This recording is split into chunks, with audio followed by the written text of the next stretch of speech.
There's no excuse for Jalen Hurts. None. Zero. I don't care that Lane Johnson didn't play. I don't care that Landon Dickerson's in and out of the lineup.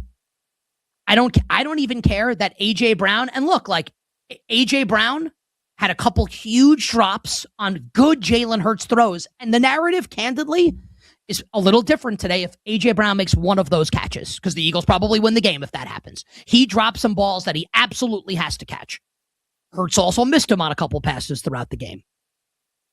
But it's still, we get into this spot, right, where we can kind of do that. And I could see a sports talk host or someone on TV saying, well, if A.J. Brown catches that ball, then we're talking about how, like, the Jalen Hurts was good when it mattered the most. We got to call a spade a spade. He's terrible for the balance of this game. He's terrible. He was really, really bad. And they even got the run game going. Now, it took like a fake tush push to get Saquon Barkley sprung loose for a long touchdown, but like they did get it. Saquon ran for over 100 yards. They allowed 139 passing yards. They sacked Herbert 7 times. They crushed him the entire game. We'll get to Herbert and the Chargers. And they lost. The quarterback's a big problem right now. And the stunning thing to me is it doesn't look like he's playing with like any degree of confidence. This is a guy who, this calendar year, won Super Bowl MVP. 10 months ago, Super Bowl most valuable player. And what it's been reduced to, he's not even recognizable sometimes with these passes. And I've defended him. I don't know how you can defend it anymore. Now, I don't want to bury the Eagles, although I want to. I want to practice what I preach.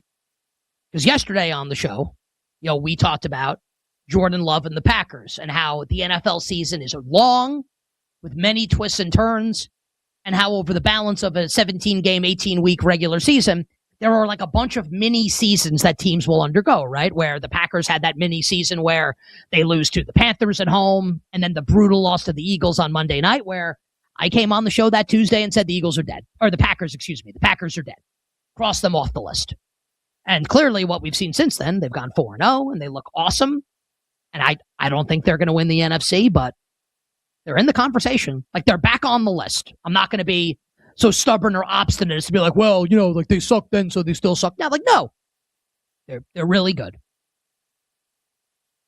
So it's not impossible that the Eagles can get it together. There's still 4 games left in the regular season for them to get it together. Do you have confidence, you the listener, you the viewer, they're going to make it happen?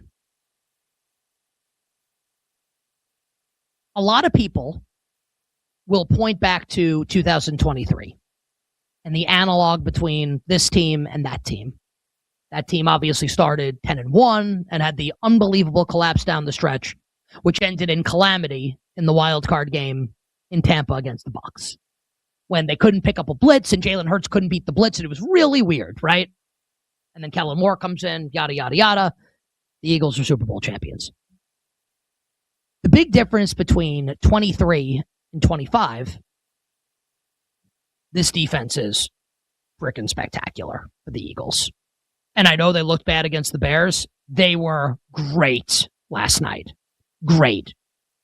And if the offense can give you like any, basically, the defense is good enough that I still think their upside is too. Maybe not, we'll see who the opponent would be.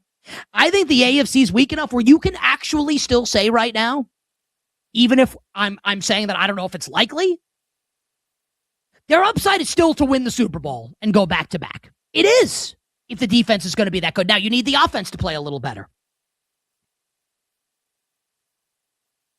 Are they going to win the division? Philly's 8-5. Dallas is 6-1. If Dallas wins out 10-6-1, and the Eagles go 2-2, 10-7, Dallas wins the NFC East. Philly to close. Home Raiders. And honestly, If you gave Nick Sirianni Versatarium, whatever the Harry Potter nerdy truth serum is, he'd probably tell you he wishes the game were in Vegas. Because the first Jalen Hurts incomplete pass, the crowd's going to be booing. Home Raiders, at Washington, at Buffalo, home Washington. You might get 2 Jaden Daniels games and a Josh Allen game to close the year. Philly minus 1,100 at BetMGM to win the division. So still a huge favorite. Are you that confident